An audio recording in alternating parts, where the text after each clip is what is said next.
కాబట్టి ప్రతి ఒక్క రైతు కూడా, ప్రతి ఒక్క విద్యార్థి కూడా, ప్రతి ఒక్క వ్యక్తి కూడా, గ్రామీణులైతేమి ఇక పట్టణ వాసులైతేమి ఎవరైనా సరే తప్పనిసరిగా ఈ యొక్క యూట్యూబ్ కుర్రోళ్ళు వచ్చి మనకి ఎంతగానో సహకరిస్తున్నారు, సహాయం చేస్తున్నారు విత్తనాలతో సహా.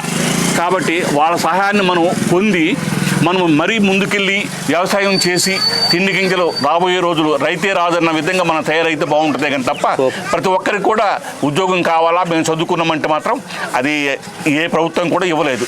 కాబట్టి దయచేసి ప్రతి ఒక్క విద్యార్థి అనే కాదు, పెద్ద ఆయననే కాదు, ఒక ఫార్మర్ అని కాదు, ప్రతి ఒక్కరు కూడా రైతు విషయంలో చాలా ముందుండి మరీ కష్టపడాలా.